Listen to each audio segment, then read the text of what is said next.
Wanita ini sangat sial. Dia sedang dijatuhi hukuman mati yang paling kejam. Semua laki-laki di desa melemparinya batu. Sebongkah demi sebongkah melemparinya, hingga menjadi babak belur. Di dalam ini termasuk ayah kandungnya, suaminya dan anak kandungnya.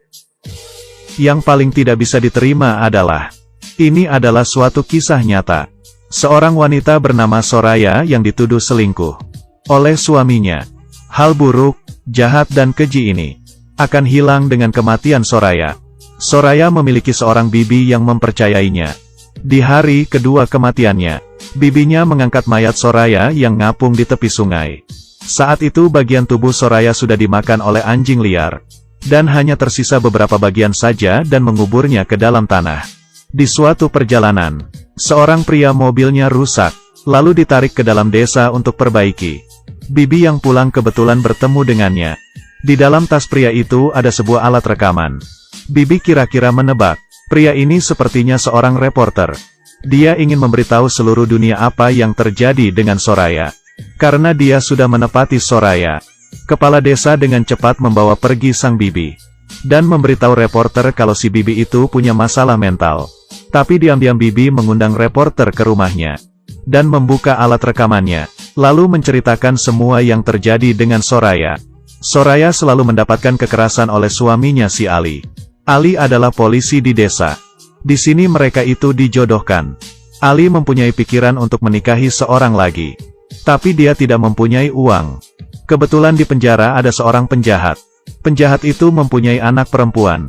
Hanya dengan membebaskan penjahat, dia bisa menikah tanpa mengeluarkan uang. Tapi juga karena masih tidak mempunyai uang, dia tidak bisa menghidupi dua istri. Dia pun mencari tetua di desa untuk melakukan perceraian dengan Soraya. Dua anak laki-laki bersama Ali, dan dua anak perempuan bersama Soraya. Tapi seorang perempuan bagaimana bisa membesarkan anaknya sendiri? Soraya tidak setuju. Di malam hari Ali pulang ke rumah. Soraya mendapatkan perlakuan kasar lagi. Dan anaknya melihat ibunya dipukul. Sama sekali tidak melakukan apa-apa. Mendapatkan pengaruh besar dari Ali. Anaknya memperlakukan ibunya seperti seorang pembantu gratis. Ali mengusir Soraya dari rumah. Dan membawa kedua anak perempuannya tinggal di rumah bibinya. Di malam itu, tetangga bibi datang. Istrinya sedang sakit parah perlu bantuan bibi. Tapi di saat bibinya sampai, istri tetangga itu sudah meninggal. Mengikuti tradisi di sana, setelah wanita meninggal, tidak boleh ada seorang pria pun yang datang melihat. Sang suami pun juga tidak boleh. Dan bibi bantu mengurusi proses kematian sang istri tetangga tersebut. Di pagi hari, kepala desa, tetua desa dan Ali dipanggil oleh bibi. Dia ingin membantu tetangganya untuk mencari pengasuh anak. Orang-orang ini menyarankan Soraya. Si Soraya selesai mengerjakan pekerjaan rumahnya. Baru ke rumah si tetangga itu untuk masak, cuci baju. Si tetangga akan menggajinya. Soraya membantu majikannya untuk masak dan cuci baju. Sang suami yang dari jauh diam-diam memperhatikan. Dan mempunyai suatu rencana yang jahat. Di malam hari Ali menemui tetua. Mengatakan istrinya Soraya dan si tetangga itu ada hubungan lain. Tetua mengerti maksudnya. Dia ingin menjebak Soraya. Dan membunuhnya. Dengan begini dia tidak perlu bercerai. Dan tidak perlu mengeluarkan biaya untuk dukungan. Tetua ini tidak setuju. Soraya sekarang sedang mencari uang. Tidak perlu waktu lama sudah bisa bercerai dengan Ali. Tapi Ali sudah tidak bisa menunggu lagi. Tetua pernah punya kasus. Bila dia tidak membantu Ali, Ali akan menyebarkan masalahnya tetua. Ali mulai menyebarkan kabar burung di desa. Bibi pun mendengar ada orang yang membicarakan Soraya. Dengan emosi pulang ke rumah. Dia merasa Ali mungkin sedang menjebak Soraya. Dan menemui Soraya, menyuruhnya untuk melepaskan pekerjaan ini. Tapi Soraya tetap bersikukuh. Apalagi, pekerjaan ini memberikannya pendapatan. Ini adalah harapan dia untuk bisa bercerai. Ali ingin membuktikan perlakuan Soraya. Dan membutuhkan dua orang sebagai saksi. Dia sendiri sudah dihitung satu. Dan ada satu lagi yaitu Laoha, si tetangga. Dia dan tetua pergi menemui Laoha. Ingin Laoha menjadi seorang saksi. Tapi Laoha menolak mereka. Tapi semua orang mempunyai kelemahan. Laoha mempunyai seorang anak yang keterbelakangan mental. Ali memberikan ancaman dengan menggunakan anaknya.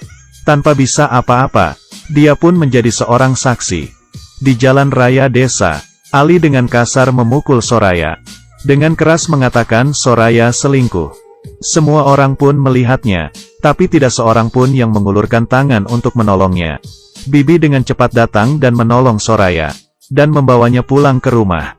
Kepala desa pun juga datang, bertanya ke Ali dan Soraya mengenai perselingkuhan. Soraya secara alami tidak akan menyetujui. Tapi kepala desa pergi menemui Laoha, menghadapi dua orang saksi yang menjadi bukti. Soraya tidak bisa melakukan apa-apa, mengikuti peraturan di tempat itu. Di saat sang suami menyatakan istrinya tidak setia, sang istri harus mempunyai bukti untuk membuktikan dirinya tidak bersalah. Kalau tidak akan dihukum. Kepala desa mengumpulkan semua pria di desa untuk sidang mengenai hukuman yang akan diberikan ke Soraya. Dan Soraya hanya bisa sendirian tanpa bisa apa-apa menunggu sidang. Hasil sidang para pria pun sudah keluar. Dan ayah Soraya mengumumkan, Mahkumesh kardam. Mahkume. Para pria di desa mulai sibuk melakukan tugas masing-masing yang sudah diberikan. Ada orang yang mencari tempat untuk digali. Ada orang yang menjaga Soraya. Ada orang yang mulai mengumpulkan batu. Bibi membiarkan Soraya untuk kabur. Tapi sudah terlambat. Tujuan Ali sudah mau tercapai. Di dalam rumah, Soraya memberikan anaknya gelang. Dan mempercayakan mereka ke Bibi. Memberitahu Bibi setelah mereka besar nanti. Harus mengatakan yang sebenarnya kepada mereka.